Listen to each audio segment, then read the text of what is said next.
What's good? It's your boy CJ Goodfella back with the Boxing Clinic and more. Shout out to everybody on that boxing grind.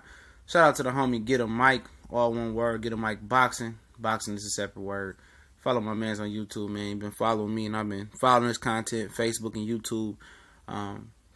Definitely can appreciate and respect the grind. Same grind I came up with, starting off on Facebook and getting talked into doing YouTube. So we here. Thanks for everybody subscribing. We've grown so much in 2017. Can't believe the jump in popularity, and appreciate everybody for liking and sharing the pages. Follow me on Facebook, the Boxing Clinic and more. Shout out to the Facebook family. That was the first family.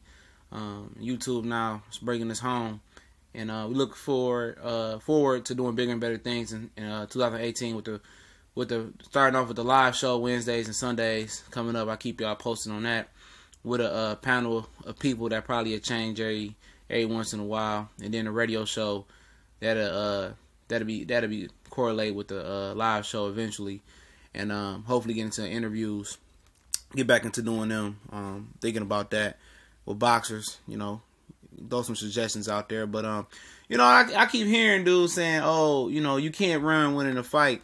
I mean, what's the true definition of boxing? Isn't the definition of boxing to hit and not get hit? And I understand to hit first. That comes first. You got to hit somebody to win. But not to get hit. Guys are getting away from the true definition, the true meaning of boxing. Now, everybody wants people to stand in front of you and just bang it out like rock'em sock'em robots. That's not boxing. I understand that back in the 80s and, the 90s and then 70s and 60s, guys were more aggressive. You understand? They were more offensive. I definitely can feel where people are coming from. There wasn't that many defensive fighters. You had your Willie Pep, you had your Pernell Whitaker. I feel you on that. You had those guys. But now, you can't discriminate. You can't just say, how's the guy winning the fight because he's moving. That's just right to move. If they weren't supposed to move, make the ring, small, you can't move, If you want to demand just an all-action out fight, and that's all the fights you want to see, just don't watch the shit then. That's all I can say. Excuse my French, but don't watch the shit. If you can't appreciate the boxing and the epic beauty of hit and not get hit, then, boxing probably ain't for you, or some boxing matches ain't for you. Just because the guy's move doesn't mean he should lose a fight.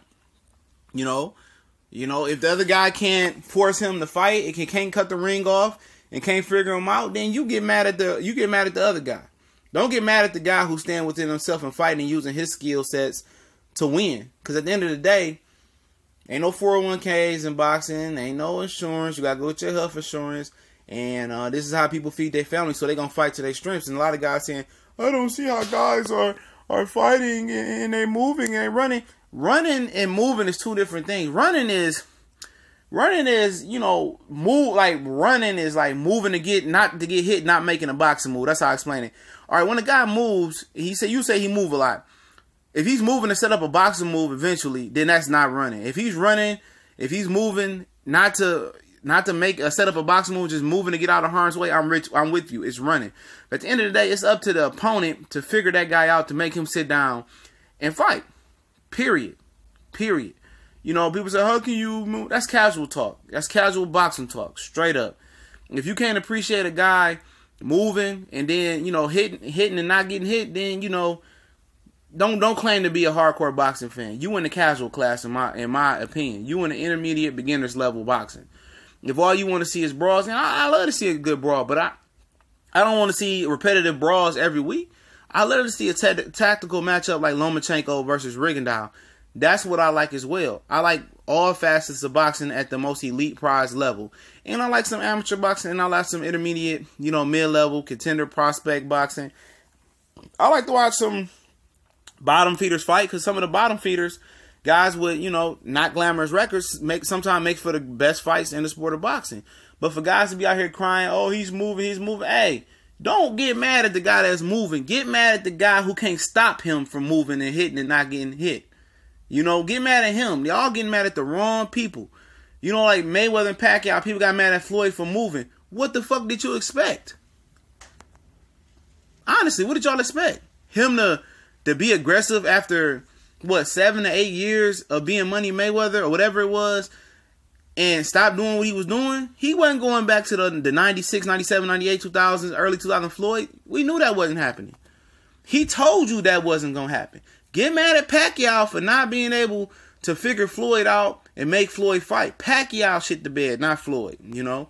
And people got mad because Harold Letterman and he swayed the people versus Algeri Ruslan Provodnikov. Don't get mad because Algeri moved and outboxed Provodnikov after the first round and figured him out. Get mad at Provodnikov for not cutting the ring off and doing what he did in round 1 and can't capture that magic for 12 rounds. Don't get mad at Algeri. Don't be mad at Canelo because Canelo did stay within himself and outbox Triple G. You know, Triple G didn't let Canelo get free hits on him. You know, he didn't go all out and press Canelo because he was scared to get countered. He was scared of Canelo's, or he was fearful of Canelo's counterpunching and how hard he was punching. You know, don't get mad at Saddam Ali because he moved a little bit and Cotto couldn't deal with his speed. And somebody said Saddam Ali ran. How can he run? He didn't run. This is one of the few fights that he sat down and really hurt Cotto and got Cotto's respect. Just because he was moving a little bit, he moved enough. That wasn't running. Now, Hughie Fury ran from Joseph Parker. But at the end of the day, Hughie Fury won that fight. Joseph Parker's aggression was ineffective. Hughie Fury outboxed the hell out of Joseph Parker. I don't care what nobody say. And I understand it was a knee-jerk reaction because I think a week or two before, Canelo had, or the same day, or it was a week after, Canelo got backlash for the 118-110 because people said he moved too much. And I think it was a backlash on the judges versus Joseph Parker and Hughie Fury. Hughie Fury beat the hell out. He outboxed the hell out of Joseph Parker. He did move too much. He should have been more aggressive, but that was on him. I'm not saying that he got robbed, but because that was on him. And Floyd and Baltimore, Floyd moved a lot in the Baltimore fight, but you know, credit to Floyd because Baltimore cut the ring off, but Baltimore couldn't do shit with Floyd still, even without having a real trainer in his corner because Roger was in jail and he wasn't dealing with Floyd. Leonard Ellaby was the chief second in that corner.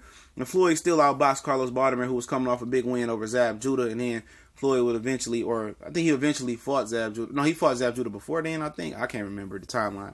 But, you know, get mad at the guy who can't stop the guy from moving. Don't get mad at the mover. It is what it is. Let me know what y'all think. We out.